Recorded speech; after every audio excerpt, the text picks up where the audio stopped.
오늘 우리가 함께 읽은 말씀은 우리가 잘 알고 있는 말씀입니다. 거라사 지역에서 귀신 들린 자를 고쳐주신 예수님의 행적을 우리들에게 보여주는 사건의 마지막 부분을 우리가 함께 읽었습니다. 갈릴리에서 사역을 하시던 예수님께서 공생의 사역 초기에 갈릴리에서 사역을 하셨잖아요. 갈릴리에서 사역을 하시던 예수님께서 제자들과 갈릴리 바다를 지나서 오늘 함께 읽은 말씀의 배경이 되는 거라사 지역에 이르게 되었습니다. 그리고 거기에 귀신 들려 무덤 사이에서 사는 사람을 만나게 되었습니다. 집이 무덤 사이에서 있었던 사람이죠. 통제할 수 없어서 그는 이제 무덤가에서 살고 있었던 사람입니다. 사람들과 함께 살 수 없는 자라는 것을 우리들에게 단적으로 보여주죠. 함께 어울려 살 수 없는 자였기 때문에 무덤가에서 사람들이 다 기피하고 무서워하고 두려워하는 존재로 존재하는 사람이었습니다. 심각한 상태의 사람이었습니다. 어느 누구도 그를 제어할 수 없었습니다. 그 사람을 제어하고 있는 귀신은 수많은 수로 이루어져 있었고 그 사람은 자신을 제어하는 귀신에게 매여서 분명 사람인데 사람이 아닌 상태로 살아가고 있었습니다. 하지만 예수님께서는 어느 누구도 제어하지 못했던 이 사람을 귀신으로부터 자유롭게 해주셨습니다. 이 사람을 지배하던 귀신들은 돼지떼로 들어가게 되었고 2,000마리나 되는 돼지떼들은 바다에 몰사하게 되었습니다. 이 사람은 이제 귀신으로부터 자유하게 되었고 사람답게 살 수 있게 되었습니다. 그리고 예수님께서는 그곳에 더 머무르시지 않으시고 다시 바다를 건너 갈릴리로 돌아오십니다. 이게 5장 1절부터 20절까지의 내용이죠. 이 사건은 예수님께서 이 땅에 오신 이유가 무엇인지를 아주 선명하게 보여주는 사건입니다. 마가복음은 시작부터 단도직입적으로 예수님을 하나님의 아들로 소개하고 있죠. 하나님의 아들 예수 그리스도께서 이 땅에 오신 이유가 무엇입니까? 오늘 말씀에서 우리가 살펴본 것처럼 하나님의 형상으로 창조되어 하나님의 영광을 위해 살아가야 할 우리들이 죄와 사망의 권세에 매여 사단에게 굴욕적으로 그 사단의 하수인으로 살아가는 우리들을 구원하시기 위해 하나님의 아들 예수 그리스도께서 우리를 위해 오셨다라는 것이죠.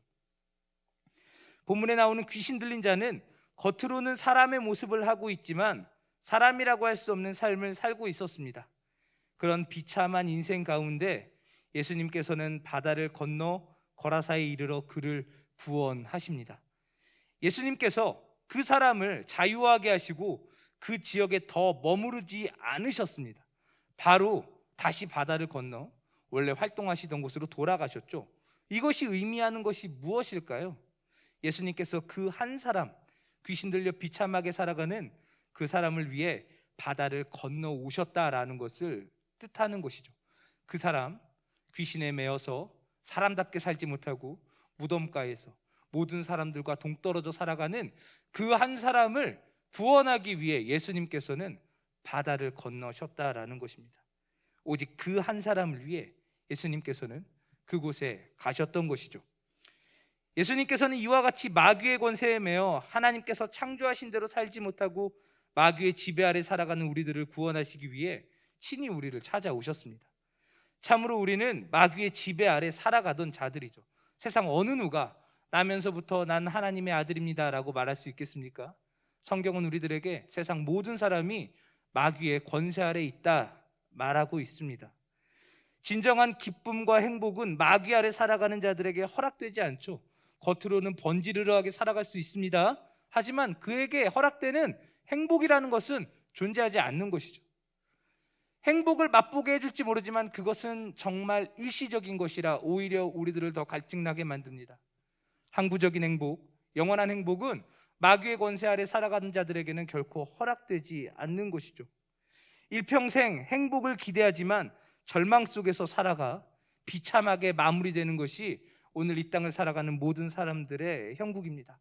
그런 우리를 위해 예수님께서 찾아오셨습니다. 우리를 속박하던 마귀의 권세를 끊으셨고 하나님과 함께 참된 행복과 참된 즐거움을 맛볼 수 있는 은혜를 베풀어 주십니다. 예수님께서 우리에게 다시 한번 거룩하고 아름답고 영광스러운 하나님께서 처음 우리를 창조하셨을 때 우리에게 허락하셨던 우리 인간의 본연됨, 인간 본성의 지극함을 맛보게 해 주시는 것이죠. 우리의 존재 자체가 예수 그리스도로 인해 바뀌게 되었다라는 것을 오늘 본문은 우리들에게 말하고 있는 것입니다. 겉으로 보여지는 것이 중요한 게 아니죠. 그 사람의 실상이 어떠하느냐가 중요한 것 아니겠습니까? 겉으로는 사람입니다. 두 발로 걸어 다니고 사람과 같은 모습이지만 그가 사람이 아니었어요. 사람들과 함께 살 수 없었죠. 무덤가에서 사람들이 무서워하는 존재로 살아가던, 더 이상 사람으로 볼 수 없는 그가 바로 오늘 이 땅을 살아가는 모든 사람들을 보여주는 지표가 되는 것입니다. 귀신에게 매여 있다가 자유를 얻은 이 사람은 자신에게 허락된 놀라운 변화를 당연히 깨닫게 되었습니다. 자신에게 참 자유가 허락되었음을 깨닫게 되었죠. 그리고 이처럼 놀라운 은혜를 베풀어 주신 분이 예수님이라는 사실을, 자신의 구원자가 예수님이라는 사실을 이 사람은 깨달았습니다. 귀신에게 매여 있지만 지각이 없어진 것은 아니죠. 내가 생각을 할 수 있죠. 하지만 귀신이 하라는 대로밖에 할 수 없는 거예요. 내가 소리 지르고 싶지 않지만 소리 지르게 되는 겁니다. 흉측한 모습으로 살고 싶지 않지만 흉측한 삶을 살게 만드는 귀신의 권세 아래 놓여 있었던 자가 이제는 더 이상 그와 같은 삶을 살지 않아도 되는 것이, 그가 어떻게 깨닫지 못하겠습니까? 예수님이 나를 찾아오셔서 나의 인생이 이렇게 변화되었다라는 것을 왜 모르겠습니까?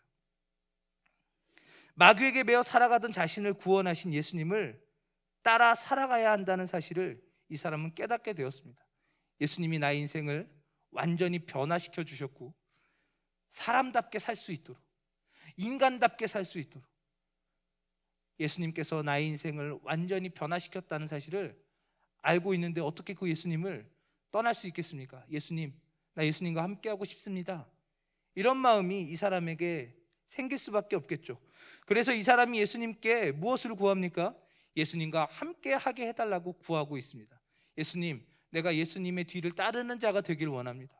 예수님이 가시는 곳에 나도 함께 가기를 원합니다. 예수님의 제자가 되기를 원합니다. 귀신 들렸던 사람, 예수님에게 구원의 은혜를 입은 이 사람은 예수님의 제자가 되기를 예수님께 간청합니다. 자신에게 놀라운 은혜를 베푸신 예수님과 함께 그 마을을 떠나 예수님이 가시는 곳에 함께하기를 원합니다. 그러나 예수님의 대답은 그 사람이 원하는 것과는 달리 그 마을에 머물러서 자신에게 베풀어진 놀라운 사실을 자신의 사람들에게 전하라는 것이었습니다. 예수님, 내가 예수님을 따르겠습니다 라고 말하면 그래 따라오너라 라고 말씀하실 것 같은데, 이제까지 그랬잖아요.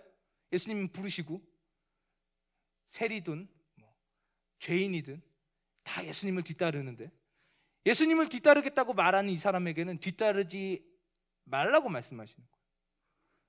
오히려 뭐라고 말씀하십니까? 너가 살고 있는 그 자리에서 네가 경험한 그것을 너의 사람들에게 전하라고 예수님께서 말씀하십니다. 오늘 우리가 말씀을 통해서 주목하고 싶은 부분이 바로 여기입니다. 그래서 마지막 세 절만 우리가 함께 읽었죠. 사랑하는 성도 여러분, 주의 은혜를 깨닫게 되면 누구든지 그 은혜에 사로잡혀서 그 기쁨과 아름다움 안에 머물길 원할 것입니다. 예수님의 영광을 보며 자기가 무슨 말을 하는지도 모르면서 주님, 여기에 초막을 짓고 내가 여기 살고 싶습니다 이렇게 말하게 된다는 거예요. 베드로, 야고보, 요한이 그랬던 것처럼 무서우면서도 주님의 그 아름다운 영광을 바라보면서 나도 여기서 머물고 싶다라고 말하게 되겠죠. 내가 주님과 함께하고 싶습니다라고 말하게 될 것입니다. 그러나 우리 주님께서는 뭐라고 말씀하십니까? 그 사실을 가서 전하라고 말씀을 하시는 것이죠. 자신에게 일어난 변화를, 자신에게 허락된 일들을 전하라고 말씀하십니다. 그렇게 좋다면, 그렇게 좋아서 어쩔 줄 모른다면 가서 전하라고 예수님께서는 말씀을 하시는 것입니다. 그렇습니다. 이 사람은 이제 자신이 살아오던 바로 그 자리에서 자신에게 허락된 주님의 은혜를 전하라는 주님의 말씀을 듣게 됩니다.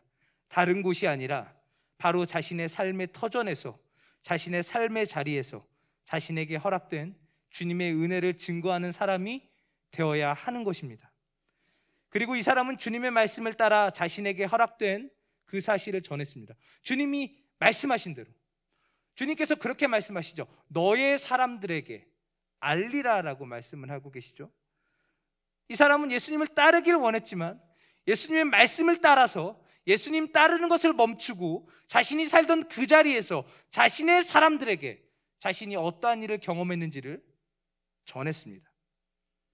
예수님께서 찾아오신 이 거라사지요, 그리고 오늘 우리가 함께 읽은 이 사람, 귀신 들렸다가 자유를 얻게 된 이 사람이 말씀을 전한, 예수님을 전한 이 데가볼리 지역은 이방인 지역이었습니다. 예수님의 구원은 이스라엘만이 아닌 온 세상에 증거되어야 했기 때문에 예수님께서는 이 사람을 그 자리에 남겨두셨고, 예수님을 모르는 이 이방인들에게 예수님께서 무엇을 위해 이 땅에 오셨는지 전하게 하셨던 것이죠. 예수님께서 귀신 들렸던 이 이방인을 구원하시고 그를 자신의 제자로 삼으시면서 그를 통해 이방인들에게 구원자로 이 땅에 오신 예수님을 증거하게 하셨습니다. 그리고 제자가 된 이 이방인은 데가볼리 전역에서 예수님을 증거했다라고 본문이 말씀하죠. 예수님을 따르고 싶었지만 예수님께서는 오히려 이 사람을 이미 제자라고 말씀하시는 것입니다. 왜 이 사람이 제자라고 불려야 하겠습니까? 예수님의 말씀을 따르고 있기 때문이죠. 예수님의 말씀을 따르는 사람이 제자입니다. 사랑하는 성도 여러분, 제자가 누구입니까? 예수님의 말씀을 따르는 사람입니다. 스승이신, 나의 선생이신 예수님의 말씀을 따르는 거예요. 그가 제자입니다. 예수님의 말씀을 듣고 그거 괜찮은데? 하지만 나는 내가 하고 싶은 대로 하겠어 라고 말하는 사람은 제자가 아니죠. 그는 예수님을 따르는 자가 아닌 것입니다. 물리적으로 함께하지 않는다 할지라도 오늘 예수님이 나에게 하시는 말씀을 내가 그대로 듣고 그 말씀을 따른다면 그가 곧 제자 아니겠습니까? 그러므로 이 거라사 광인이었던 이 사람은 예수님의 제자라고 본문은 우리들에게 설명을 하고 있는 것이죠. 오늘 우리 역시 거라사 지역에 귀신 들렸던 자와 같이 주님의 큰 은혜를 입어서 죄와 사망의 노예에서 마귀의 속박으로부터 자유로워졌습니다. 어느 누구도 아멘을 안 하십니다. 구원 받으셨습니까? 이 자리에 있는 우리 모두가 예수 그리스도의 공로로 말미암아 구원받은 하나님의 백성이기를 주님의 이름으로 축원합니다. 한 사람도 예외 없이 여기서 예배드리는 모든 사람이 예수님의 은혜로 말미암아 구원받은 자인 줄 믿습니다. 아멘이시죠? 본문은 우리를 향해서 네가 거라사 광인이야 라고 말하고 있는 거예요. 내가 거라사 광인이었다라고 말하고 있는 것입니다. 아니, 어쩌면 그보다 더 흉물스러운 자들이었을지도 모르죠. 우리는 우리 자신을 보지 못하기 때문에 우리가 얼마나 흉물스럽고 흉측하고 비참한 삶을 살고 있었는지 모르죠. 그런 우리들을 예수님께서 지극히 아끼셔서 하늘 보좌를 버리시고 이 땅에 우리를 찾아오셨다라고 성경은 말씀하고 있는 것입니다. 우리 주님께서 하늘로부터 우리를 구원하시기 위해 내려오셨습니다. 마치 이 한 사람을 구원하기 위해 바다를 건너셨던 것처럼 우리 주님께서는 하늘 보좌를 버리시고 이 땅에 내려오셔서 우리를 구원해 주십니다. 예수님께서는 다른 누구도 아닌 바로 나를 위해 이 땅에 오셨습니다. 죄로 인해 오염되고 타락되어서 그 형체를 알아볼 수 없는 나에게 은혜를 베푸셔서 하나님께서 보시기에 좋았다고 말씀하셨던 하나님의 형상을 회복시켜 주셨습니다. 하나님의 형상으로 창조된 우리들, 하나님을 드러내고 나타내야 하는 우리를 보면 하나님이 어떠한 분인지를 드러내어야 하는 우리들인데 우리를 바라보면 마귀만 보였어요. 마귀만 보였던 것입니다. 영광이라는 것은 존재하지 않죠. 하지만 예수님께서 우리를 회복시켜 주셨습니다. 우리가 먼저 주님을 찾지 않았고 주님께 그에 합당한 대가를 드리지 못했지만 예수님께서는 아무 대가 없이 우리에게 이 놀라운 일을 행하셨습니다. 그래서 우리는 우리를 찾아온 주님의 은혜만을 찬양하는 것이죠. 오직 은혜라고 말하는 것이며 오직 예수라고 말하는 것입니다. 그렇게 주님의 은혜에 감사할 때 우리는 우리에게 거저 주신 그 은혜를 또 다른 사람에게 전하라는 주님의 말씀에 순종할 수 있습니다. 내가 주님의 은혜를 받았다는 사실을 알아야 그 주님의 은혜를 전할 수 있다라는 것이죠. 주님께서는 자신의 제자들에게 주님을 전하라고 말씀을 하셨습니다. 주님의 아름다움을, 주님의 그 덕스러움을 사람들에게 전하라고 말씀하십니다. 착한 행실로 하나님의 영광을 드러내라는 게 무슨 뜻이겠습니까? 주님의 뜻대로 주님을 증거하라는 것이죠. 주님의 그 아름다움을 전하라는 것입니다. 주님이 나에게 하신 일이 무엇인지 알고 나에게 허락되어진 그 주님의 은혜를 사람들에게, 그것을 정말 조금도 모르는 사람들에게 말해주라는 것입니다. 주님께서 하신 일을 자랑하라고 말씀하십니다. 그러시면서 우리가 거저 받았으니 거저 주라고 말씀하시죠. 마태복음 10장 7절과 8절에서 예수님께서는 그 자신의 제자들을 파송하시면서 다음과 같이 말씀하십니다. 가면서 전파하여 말하되 천국이 가까이 왔다 하고 병든 자를 고치며 죽은 자를 살리며 나병한 자를 깨끗하게 하며 귀신을 쫓아내되 너희가 거저 받았으니 거저 주라. 아멘이십니까? 여기서 예수님께서 말씀하신 병든 자를 고치며 죽은 자를 살리며 나병한 자를 깨끗하게 하며 귀신이 내쫓아진 일, 그게 바로 우리가 경험한, 우리가 얻은 구원입니다. 그게 바로 우리에게 허락된 구원이에요. 병들었던 우리들, 영원히 죽었던 우리들, 사단에게, 마귀에게 속박되어서 참 자유를 누리지 못했던 우리들, 예수 그리스도께서 회복시키시고 새로운 생명으로 참 자유를 허락하셔서 하나님 나라의 백성으로 하나님의 영광을 바라보며 살아가게 하셨다라는 것을 증거하라는 것입니다. 오늘 우리가 만지는 사람마다 병든 자를 낫게 할 수는 없겠죠. 하지만 우리에게 허락된 구원의 은혜를 전할 수는 있다라는 것입니다. 내가 받은 이 구원의 은혜를 사람들에게 나눌 수 있다라는 것입니다.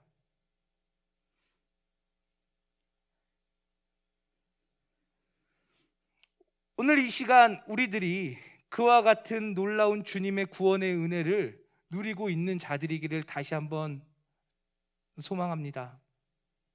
내가 예수님 때문에 구원받았어 라고 누구에게나 말할 수 있는 자들이기를 간절히 바랍니다. 예수님 때문에 나의 인생이 새로워졌어. 비참했던 나의 인생이 주님의 은혜 안에서 완전히 전복됐어. 뒤집어졌어. 아무런 소망 없던 나의 인생에 예수님께서 찾아오셔서 이제 어느 누구도 경험하지 못하는 기쁨과 평안으로 내 삶이 충만해졌어. 병든 자가 회복되고 죽은 자가 살아나고 나병한 자가 고침받고 귀신 들린 자가 자유하게 되는 놀라운 역사가 우리 삶 가운데 이루어졌음을 믿으십니까? 믿으십니까? 그렇다면 이제 가서 전하라고 주님께서는 우리들에게 말씀하고 계신 것입니다. 우리에게 허락된 큰 구원의 은혜를 전하지 않을 수 없다고 고백했던 사도들과 같이 예수를 전하지 말라고 윽박지르던 관원들에게 제자들은 뭐라고 말씀합니까? 말하지 않을 수 없다라고 반문하죠. 반대로 이야기합니다. 아무리 그래도 전하지 않을 수 없다, 말하지 않을 수 없다. 예수님의 이 은혜는 내가 숨길 수 없다. 우리에게 허락된 놀라운 은혜를 전하지 않고는 견딜 수 없는 우리들이 될 수 있기를 간절히 축원합니다. 우리 주님께서 우리에게 말씀하시기를 가서 너의 사람들에게 전하라고 말씀하십니다. 우리가 지금 행복 나눔 축제를 앞두고 가장 가까운 가족들에게 복음을 전하자고 이야기를 하고 있죠. 사실 가족에게 복음을 전하는 것이 참으로 어려운 일인 것을 잘 알고 있습니다. 왜냐하면 내가 예수 믿는 사람으로 가족들 앞에 나타나고 있지 못하기 때문이죠. 내가 떳떳하게 내가 정말 예수님의 통치를 받고 있다는 사실을, 예수님의 제자라는 사실을 가족들에게 보여주지 못했기 때문입니다. 그 사람이나 나나 다를 바 없기 때문에 내가 믿는 예수님을 믿으라고 말하는 게 부끄러운 거예요. 이 밤에 우리에게 허락된 구원의 은혜가 어떠한 것인지 다시 한번 되새기는 은혜가 있기를 원합니다. 여러분, 우리가 믿지 않는 사람과 똑같은 모습으로 살아가고 있다 할지라도 똑같은 삶이 아니지 않습니까? 우리는요, 다른 존재입니다. 주님께서 말씀하시죠. 우리는 새로운 피조물이라고 말씀하십니다. 우리는요, 주님의 은혜로 말미암아 새로운 삶을 살고 있는 사람들입니다. 새로운 삶을 보여주시기를 바랍니다. 가족들에게, 남편에게, 아내에게, 자녀에게, 부모님에게 새로운 존재로 변화된 새로운 삶을 보여주며 나를 새롭게 만들어주신 예수님을 전하고 증거하는 은혜가 있기를 간절히 바랍니다. 오늘 이 말씀이 우리 귓가에 들려지는 말씀이 되기를 소망합니다. 우리 마음에 새겨져서 한 걸음 더 나아가 나의 사람들에게 내가 받은 은혜를 증거하는 놀라운 역사가 있기를 간절히 축원합니다. 우리 함께 기도하겠습니다.